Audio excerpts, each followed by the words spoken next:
there, Ramblers, and welcome to another episode of Reese Rambles, my weekly podcast all about the latest comings and goings, movings and shakings, and all the rest of it in the worlds of vintage and retro computing, gaming, and technology. I hope you're all doing well out there. Of course, I missed last week's Ramble. I was away. It was that had been decided and announced in advance, so hopefully nobody was too disappointed. But I'm back now, and I will talk a little bit about what I was up to last week in a couple of minutes. But there's something I need to address from my previous Ramble, and that was a kind of a major oversight, really, on my part. So I started my previous Ramble 2 weeks ago talking about one of my favourite game franchises of all time and how happy I was that there was finally going to be some news, finally going to be a new instalment, a new update. And a lot of people were under the impression when I started talking about that it was actually going to be a completely different game that I was going to mention. Of course, when I did finally get to the point, as I sometimes do, the game that I was talking about was, of course, Stalker 2. Of course, we had the fantastic Stalker games back in the early 2000s, really groundbreaking titles and some of my favourites. And we now have a proper full-blown official sequel, Stalker 2, the game that's been kind of talked about and rumoured about for years and years. I don't need to go over that again. But it seems that, based on some of the feedback that I've had from people thought that I might talk a bit about, Half-Life 2, the really big anniversary that came about 2 weeks ago. So, the 20th anniversary of Half-Life 2, possibly the greatest game of all time. I say this with my Doom Shrine behind me, as always, but Half-Life 2, Deus Ex, Unreal, I wouldn't blame anyone for picking any of those as their favourite game. And Half-Life 2 was absolutely groundbreaking, of course, when it came out. And it was on my list of notes to talk about in that Ramble, but I didn't. So let's talk about it now, although I'm sure you've all seen this news by this point. There has been a huge anniversary update that has been released by Valve. I will hopefully be playing this at some point in the very near future. November the 16th, 2004 was the original release date of Half-Life 2. And when I bought this game, I actually went to our local PC World to buy my boxed copy, and it was on the morning of the launch. I was a university student at the time. Had the day off, which isn't unusual for me. I had quite a lot of days off at university, which probably explains quite a lot, but that's a story for another time. But I popped down to PC World first thing in time for opening, very excitedly. I was literally the only person there, very bewildered looking at sales staff opened the door for me. And I said, "Have you got Half-Life 2? And the guy looked at me dead in the face and said, "Oh, no, sorry, it didn't arrive in time." And I was very disappointed. And then he laughed at me. And it turned out that actually they had a big display stand with a load of copies of it, which was very mean of him. But there you go.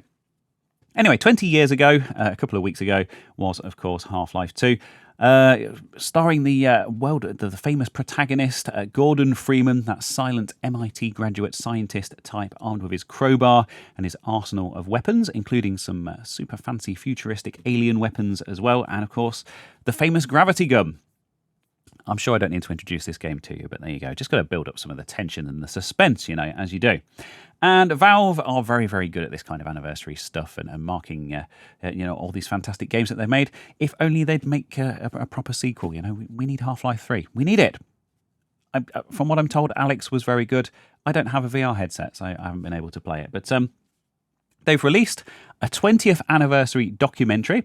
Now, this thing is quite a meaty thing. It's 2 hours long, and I haven't actually had a chance to sit down and watch this yet, of course, because I have been away and I've been catching up with work stuff and everything else. But I have heard from many a place that this is a wonderful thing, and I do very much look forward to sitting down and checking it out on the big screen at some point.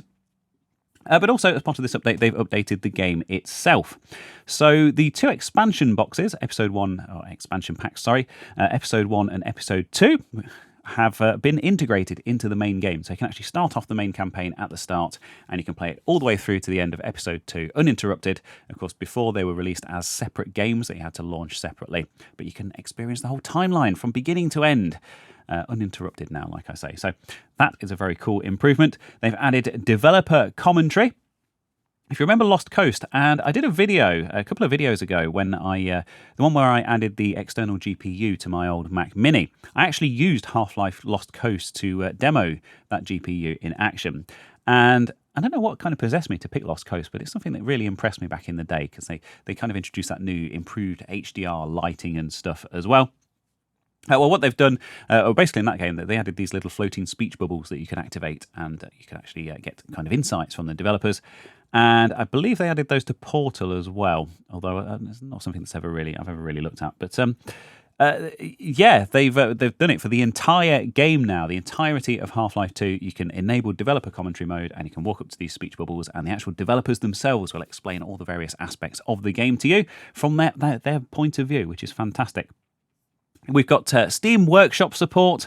We've got game recording support. They've gone through and they've basically fixed all of the weird buggy bits and stuff like that. So they've got updated game content here. Every map in Half-Life 2 has been looked over by Valve level designers to fix long-standing bugs, restore content and features lost to time, and improve the quality of a few things like light map resolution and fog. So if you want to play Half-Life 2 with improved quality fog, this is the update for you. They fixed pops, holes in the world, fading out and disappearing objects, rebalanced lighting across Half-Life 2 to account for playing with HDR on or off, using the original release as reference. So a nice consistent look across all of the games now. Cleaner, smoother horizon lines thanks to new radial fog. High-resolution light maps. They've removed the green glow from the G-Man model's eyes and restored the reflective glint as seen in the original release. Evidently, that's something they messed up at some point when they were adding improvements to the source engine. And they've fixed grass sprites and blacked out models throughout the game. So, yeah, we've got some extra new and improved graphic settings as well. So you can have the original fire effects or the ones, the updated, improved fire effects that they created for the expansion packs for the episodes. You can crank the quality right up and the detail right up and play it that way. Of course, we've got some pretty beefy graphics cards nowadays. Things have moved on quite a lot in the past 20 years. Although in some ways they haven't. That's probably a story for another time. And you can have smoother light map shadows. They've got improved gamepad input, which actually is kind of interest to me because, as I've mentioned before in these rambles, I quite like to sit on the sofa and play these games with my old Xbox 360 pad. I sit at a desk all day with a keyboard and a mouse and sit in front of a monitor. Sometimes it's nice to just sit back and, have a little potter through these games. But it's there if you want it. Of course, you don't have to use that if you're a hardcore keyboard and mouse fan, which you probably should be. And we've got they've gone and found all of the original trailers and they've remastered those and put those up on YouTube in higher quality than anyone has ever seen them before. So we've got the E3 trailers, we've got the SIGGRAPH trailer, and perhaps the most exciting news, I think, to me, because I do like a nice coffee table book, is that they're re-releasing Raising the Bar, which was a really nice, high-quality hardback coffee table book that kind of told the story of the development of the game and had a load of artwork, concept art and that kind of stuff. And they've actually added a load of new content to that for the 20th anniversary, and they're releasing a 20th anniversary edition of Raising the Bar. So I shall hopefully be getting my hands on that as well. So if you go to the website, halflife.com, of course, that will be linked in the usual places, as per all of the stories in these rambles. There's a big list of release notes, changelog type stuff. I'm not going to go through all of them here. And they also have, look at these wallpapers. You've got some exclusive wallpapers. You've got Gordon Freeman there, and of course, Alex and the G-Man, and some of the enemies. And they've even got phone wallpapers as well. So, knock yourself out. Look at this. They've got the soundtrack as well. Soundtrack's available on Steam for the original Half-Life 2 and the episodes. And wonderful, wonderful Half-Life 2-a-thon. So, yes, apologies I missed that 2 weeks ago. Absolutely massive news and something that I'm liking a lot. Like I say, it was on my list of stuff to do and somehow missed it. But if you wanted consistency and timeliness, perhaps this isn't the podcast for you. But, of course, you all know that by now, don't you? Right, so just before we get into this week's stories, I thought I'd talk a little bit about what I was up to last week, of course. And if you remember, we'll just go off on a little bit of a tangent first. If you remember, just over a year ago, I did a big 2-part ramble all about America. It was a big review of all the stuff that we'd done on our trip to America in September last year. We started off in Northern California. in Napa Valley in wine country, made our way down to San Francisco in LA and then across to Las Vegas. We were there for a couple of weeks and we met up with a couple of friends of ours who were over there on their honeymoon, spent some time with them as well, and had a jolly good time, as you do in the US of A. And I love America as a country. I think it's a really cool place to go and visit, and very interesting, very kind of subtly different, and yet we have a lot in common as well. So I was quite keen to go back, and something that I've always wanted to do was New York at Christmas time. I mean, it's a whole vibe, as the kids say. So that's what we were doing last week. Now, you might say, well, Reese, last week was still November. What do you mean Christmas time in New York? Well, unfortunately, Catherine can't get any time off in December because of the nature of her job. So last week of November was the closest we could get. And of course, it's also Thanksgiving in America. So a very interesting time to be there. Of course, we don't have Thanksgiving here in the UK. One thing that we did do, one great New York tradition, was the Macy's Thanksgiving Parade. This was our view of it. Yeah, if you're listening to this on the podcast platforms, it's a lot of rain. I'm not quite sure why it's in such potato quality. This is, there we go, that was Google Photos for you. An awful lot of rain, sideways rain. Even by British standards, this was a lot of rain. And there's a huge sea of umbrellas, and we can just about see a balloon of a minion very slowly floating past there. Everywhere was massively overcrowded for the parade because they don't open all of the streets. Of course, New York is built on this grid system, and the police only open like 1 in 5 of the streets, I guess for security reasons. This was, I think this was 39th Street, so this was just around the corner from our hotel. I must say, our hotel was in an absolutely fantastic location, by the way. It's the Dillon Hotel. I just thought I'd give them a bit of a shout out because if you are looking to stay in New York, it's in a great place. It's right by Bryant Park and the Grand Central Station.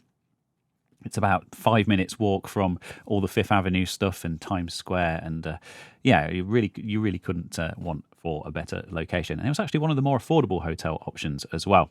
Hashtag not sponsored, although Dillon Hotel, if you want to pay for my next stay, I'm all ears. Anyway, so that was the Macy's Thanksgiving Parade. And we went for a traditional Thanksgiving dinner and stuff, turkey and all that. I had a turkey pot pie and it was very nice. So yeah, that's New York, and one of the reasons that I wanted to go was to check out the Nintendo Museum, because I heard they had the Nintendo shop, I should say. This is in the Rockefeller Plaza. So if you picture New York at Christmas time, you probably have this mental image of a very big, very elaborate Christmas tree in front of a big skyscraper with like a big skating rink in front of it. Now that area is called the Rockefeller Plaza, and that was actually also reasonably close to our hotel as well. And it's kind of this iconic New York landmark. And there's lots of shops and things around there. And there's a really big Nintendo shop, which is quite famous. And it's in previous years, it's been known for having quite an interesting museum and having some quite interesting stuff on display. But unfortunately, I'm quite sad to report that this was all they had this year. They had one cabinet with a load of old Nintendo handhelds and consoles and things. To be honest, I think I own most of this stuff anyway. So, it would have been much cheaper to just stay at home and look at it. But of course, it's an interesting place. And we went there on the Friday night, on the Black Friday, as you do. And it turned out that it actually wasn't that busy at all. And we didn't have to queue to get in, which was nice. So that's well worth checking out if you're in New York and you want to check out some retro gaming type stuff. And as a city, I think it's well worth a visit. If it's something that you've been considering, something that's been in the back of your mind that you've been thinking about, it's so easy to get around. It's a very walkable place. The subway system is very good. If you've been to London, in fact, London's probably the place that I would compare it to out of all the places that I've been to over the years around the world, which is a very good thing. It's a very favourable comparison. I'm a huge fan of London as a city. But yeah, you get on the subway system, it's no different to the tube in London. You go a couple of stops and pop out somewhere else, and it's all very easy to navigate. It's all contactless payments, and like I say, the streets are very kind of walkable as well, which I think is quite unusual for an American city. Got some fantastic bagels there, fantastic pizzas, and that's Christmas in New York. And Catherine's already talking about going back next year, which surprised me because the whole thing was my idea, and I wasn't sure whether she would enjoy it. So Loads of stuff that we missed this year. We didn't see the Statue of Liberty, of all things to miss in New York. We didn't do like Coney Island and the Brooklyn Bridge and all of that kind of side of things. So the Staten Island Ferry, we will definitely be going back and doing that at some point in the future. And this leads me on to one more thing, and this is another classic throwback for the Rambles, just before we get into some retro gaming news for this week. And that is a conundrum for you. Now, this is a Christmas ornament, and it is a spherical glass ball, which is hanging from a Christmas tree. Obviously not a real Christmas tree. This was like a metal framed thing with LED lights and stuff in it. And this was in Tiffany's, which was also by the Rockefeller Plaza. And inside it is a box, a square box with like a white bow around it. And Tiffany's, of course, is well known for their kind of eggshell blue boxes and bluish greenish box.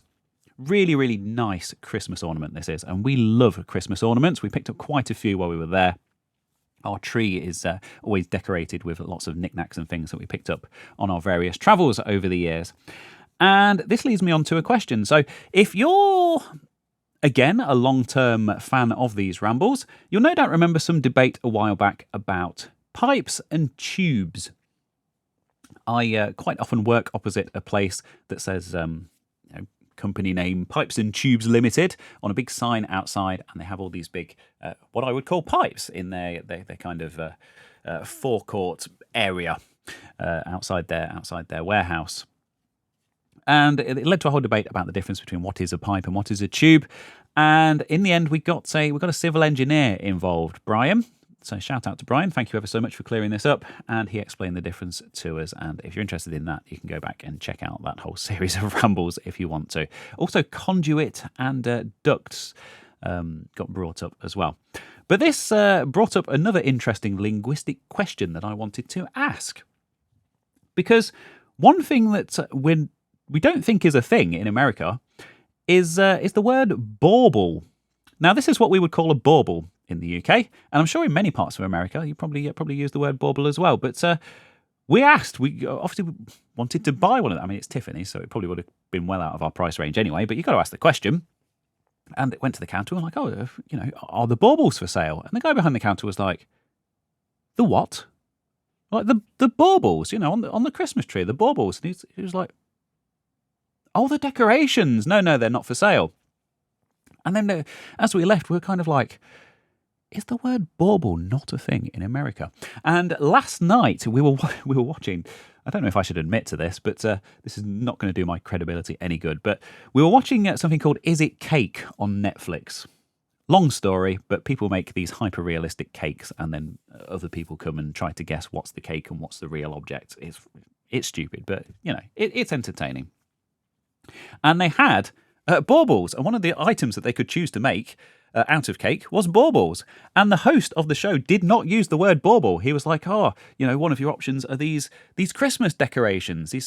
I can't remember exactly what he called them, but again, we looked at each other and we're like, they're baubles, but he didn't say baubles. So, is it a word in America? That's my question. It probably is. I could probably Google it very easily, but it's all good for engagement. Anyway, you know what? I've wasted enough time talking about this and talking about New York. All you need to know is that we had a fantastic time. I can highly recommend it. And if it's somewhere you've been thinking about, definitely go and check it out because it's a lovely place to stay and a very easy place to get around. And there's lots of interesting stuff to look at and eat and drink, which is the most important thing. But anyway, I guess Reese Rambles is somewhat of a retro gaming and retro technology podcast nowadays. So I should probably get on with some of that. So, another update on the SuperSega project. Please don't buy this thing. It's a scam. But it's something that I have been talking about in these rambles for a few weeks now, and I'm in too deep now, so I'm just going to have to keep giving you updates on the thing, aren't I? So, this is the FPGA-based console, which reportedly, apparently, supposedly, supports all of these various Sega consoles. So you can play your original Master System, Mega Drive, or Genesis, if you prefer, Sega Saturn and Dreamcast games on it. It apparently uses an FPGA chip. It was a big crowdfunding thing. They took like a €3 deposit from people and then all of a sudden took like a €400 full payment from all of those people who'd paid that deposit, to the surprise of some people who hadn't thoroughly read the terms and conditions. And there's still a lot of debate as to whether this thing actually even exists. And there has been another development, and perhaps a predictable one. They're being sued by Sega. I'm not quite sure why this has taken this long, but there you go. So it says here on TimeExtension.com, to the shock of absolutely nobody, Sega is trying to shut down the Super Sega FPGA project. And yeah, pretty much what it says on the tin. So they have been in touch. Their lawyers have been in touch with the people behind Super Sega, behind Alejandro Martin, the lead behind the project. And they have asked for, as reported here, they've asked for the Super Sega name to no longer be used. They've asked for all prototypes and units to be destroyed, for the website to be shut down, and they have also asked for details on how many units have been sold and how much money has been raised by the project so far. So serious stuff. And we have seen the documents relating to this case and have contacted the company employed by Sega to protect its IP in Spain, and it has confirmed the legitimacy of this approach. That's a long word for a Friday evening. So, of course, this is all in Spanish. Unfortunately, I don't read Spanish, so I guess I'll have to take their word for it. But they have also released a video of this thing supposedly running Crazy Taxi on the Dreamcast. Of course, they've been up for a lot of criticism over the past weeks for not really showing any proper Dreamcast stuff. So they have shown that running. And apparently Alejandro, Mr. Martin himself, has been in touch with Time Extension and has told them that they are considering their options, specifically the name change from Super Sega. So, yeah, no immediate announcement that they are shutting things down. So maybe they're going to get sued out of existence, and maybe everyone's going to lose their money, unfortunately, which is, of course, quite sad for all the people that have been involved in this project and put down those deposits and things in good faith. So Martin says that he intends to proceed with the project via a Kickstarter campaign. So this will generate funds in addition to the cash which has already been taken from those who've pre-ordered, but later found the full cost had been charged. The team behind the project has also shared a video. Oh, that's the Crazy Taxi Dreamcast thing that I already talked about. I'm one step ahead of you, Time Extension. I don't know. What are you up to? So if you're in two minds about the legitimacy of this venture, will this news encourage you to support Super Sega, or whatever it will be called? Should it actually make it to crowdfunding? Or do you think this is a fitting end to what has been a roller coaster ride? And they have a poll here. Shall we look at the results? Assuming it happens, will you be supporting the Kickstarter campaign? 1,417 votes. 80% of them are no. 10% not sure. 2%. I've already pre-ordered one. I'm not sure what's going on with these 9% of people. But yeah, buyer beware with this thing, as always. It's been such an interesting saga to follow. Of course, the people behind it were involved with some kind of camera project, like an 8K camera project, if you remember me talking about that, where they took a load of money from people for pre-orders and then the cameras never materialised. Is this more of the same? Of course, they had that crazy video with the guy showing up in the Lamborghini. Bit of a flex when you've taken a load of people's money. But yeah, now they're being sued by Sega. That's the latest instalment in the Super Sega saga. And I'm sure I'll probably have some more news on this for you next week. And while we are on the subject of FPGA-based gaming, I suppose I should talk about something going on in the world of MiSTer this week, which caught my eye. And there is quite a big disclaimer attached to this one. So, of course, I am quite friendly with the guys down at the Retro Collective, Neil at RMC and Holly at the Arcade Archive, and indeed Richard at Heber, who has developed this new product. So this isn't an advertising thing. They're not paying me for this. They're probably not going to send me one for free. Let's face it. They didn't with the last one. But hey, I don't begrudge them that, even if I am an influencer now. But yeah, anyway, all joking aside, of course, MiSTer is a fantastic open source ecosystem of things built around the DE10 Nano board. And I've talked a little bit about Taki Udon's clone of the DE10 Nano in recent episodes, a much lower cost alternative to the original Thoracic version with a few little tweaks and improvements. And the whole idea of this is that you can run all of these different computers and consoles, stuff going all the way back to like the dawn of computing, all the way up to kind of the mid to late 90s. Like your N64s and your Sega Saturn, stuff like that. Basically, name a console or a computer and it's probably available on there, and it's probably highly accurate and very high performance, and probably the best way to enjoy all those old games and things. And the various different solutions available, you know, ITX boards, and there's the classic MiSTer stack with all of the add-ons with the various analog video outputs and RAM expansions and stuff like that. And it's something that I'd been looking into for a very long time. A couple of years ago, Heber came out with the MiSTer MultiSystem, which was an all-in-one thing. They'd basically made all the decisions for me. It has a RAM expansion and the analog video outputs and stuff all built into one board. Slap your DE10 on there, stick it in a very nice 3D printed case, and that's how I enjoy all of those old games and stuff. And I use it all the time for capturing footage for this channel. Because it's so easy. You've got a really nice clean HDMI output. You've got some really nice graphics options that you can kind of switch through, flick through. And, it's just so much easier than messing about with original hardware and upscalers and that kind of thing. But that's where I'm coming from with this.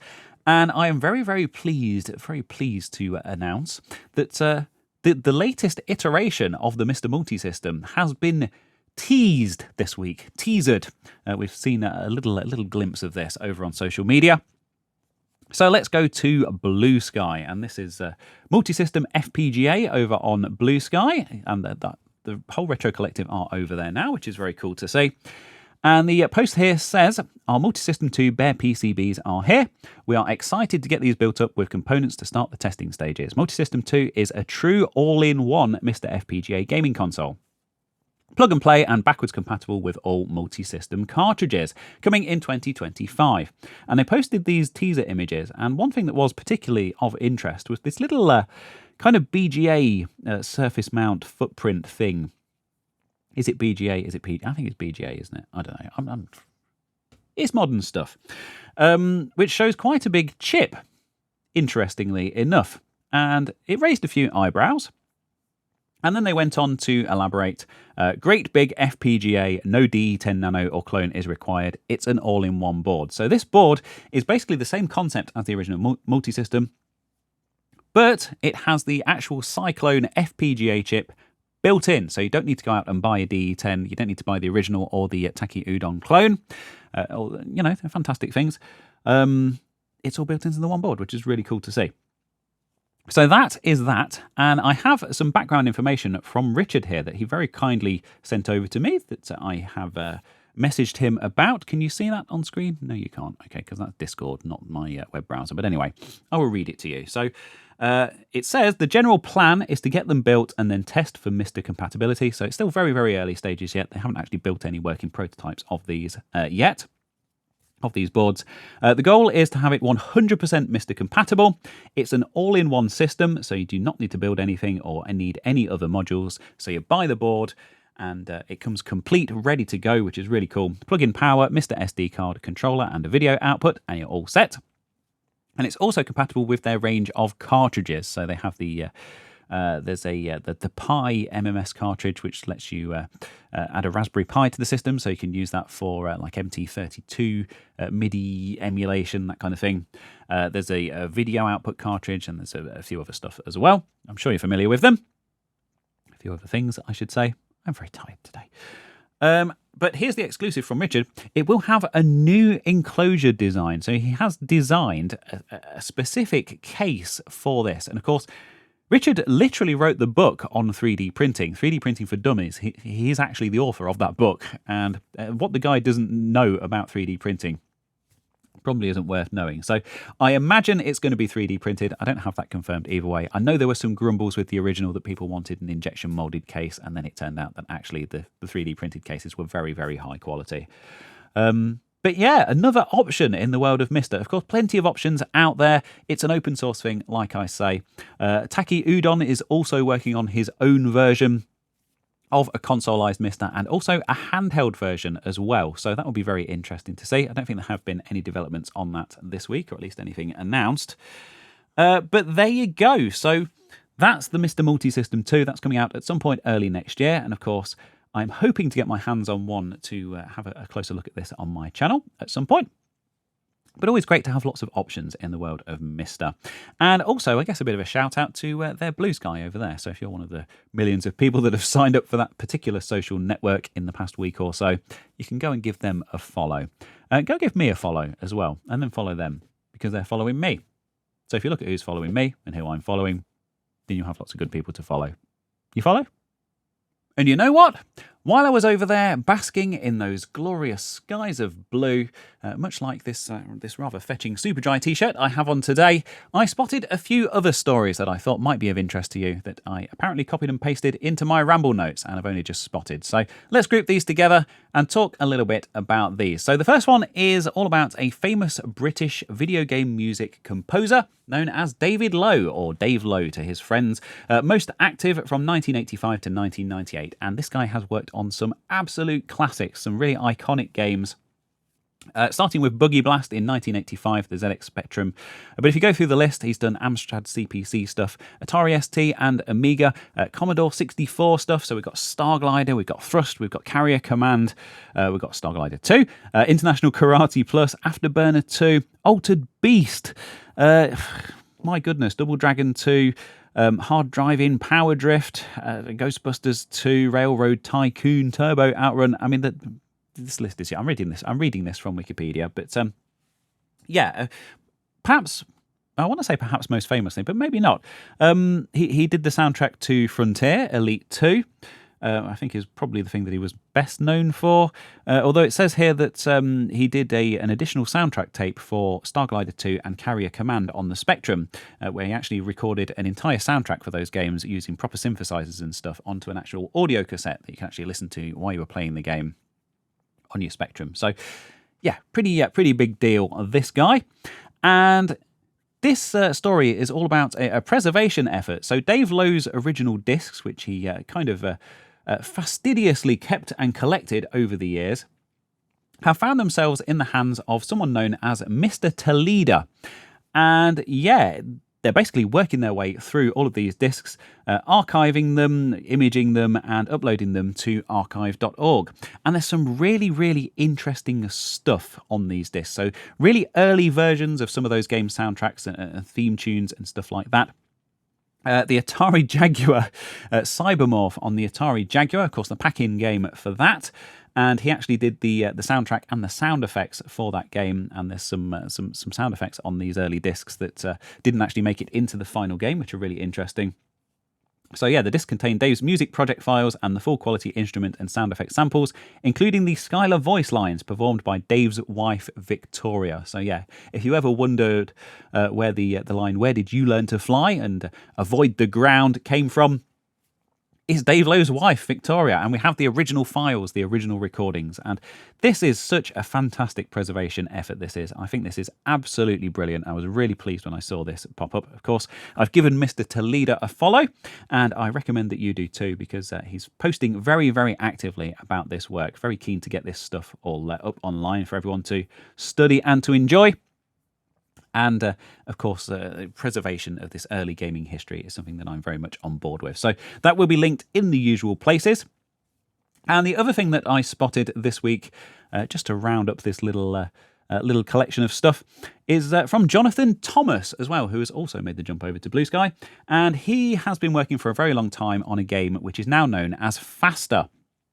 And it's a 50 FPS racing game for the Atari STE.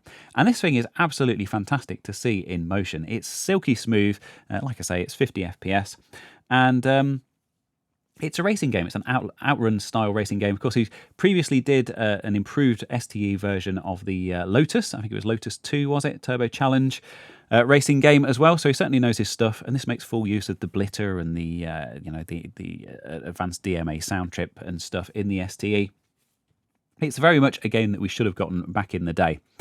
And basically the story behind this is that it's actually going to be officially shown and released this week. So it's being shown at the Silly Venture demo party in Gdansk in Poland. Probably pronounced that wrong. I do apologise. Which is a really kind of big, well-known demo party for particularly in the Atari scene. And that also the game actually off the back of that is going to be released, so there will be a downloadable version that you can actually play finally, which is really interesting and something that I can't wait to get my hands on. I'm just gonna try and find the post that he made about that where he actually announced that. Ah, there we go. I knew I'd spotted it somewhere. So it's actually down here in the replies. But Jonathan does go on to say that it's being released on Monday, the 9th of December, which is this coming Monday, as a free download. It's 99% likely that the release will indeed be made available via itch.io. So I need to remember to make a note to check that out. In fact, I will do that now and hopefully report back. I might even give it a go on original hardware, on my original childhood STE, and see how well that runs. I'll check that out, and hopefully I will report back next week. And that brings me around quite neatly to my regular Video of the Week feature, wherein I recommend a video that I've seen in the past week on YouTube that has entertained and or enlightened and or informed me, or indeed none of the above. Often they are on topic for this channel, but I think it's fair to say that more often than not, they're not. They're just random stuff. And this one very much fits into that second category. So, of course, it's December, and if you haven't worked out already, I'm a big fan of all things festive. I love this time of year. I love Christmassy stuff, as long as it's enjoyed at the correct time of year. And we've only got 3 weeks left to enjoy it. So this is something of a Christmas tradition in our household, and has been for years. In fact, I checked the upload date of the video. Apparently it was 12 years ago. So if you haven't come across this one yet, prepare to witness greatness. This is the Brett Domino Trio Christmas Medley, 40 Christmas songs in one, performed on a variety of instruments, from keyboards to sleigh bells to glockenspiels and xylophones and even a kazoo. Very much firmly tongue-in-cheek, very much dry British humour, and of course those wonderful northern accents as well. We actually saw these guys. They did a tour this year, and we went and saw them and saw the little film that they'd put together, and I guess met them, although we didn't really talk to them because it was all very awkward, as you might expect if you know anything about about Brett Domino. But yeah, great comedy music group, and actually kind of a semi-serious attempt at a bit of a medley of Christmas classics. Very much so. If you are British, you'll probably know every single one of these songs. If you're not, you'll probably know most of them. But still very enjoyable and makes me laugh, and something that I need to make the most of during the 1 month of the year that we are legally allowed to enjoy it. So that's my recommendation for Video of the Week. I'll link it down in the description, along with all the other stuff that I have talked about this week. Let me know about your baubles, of course, that question from earlier in this ramble, if you were paying attention.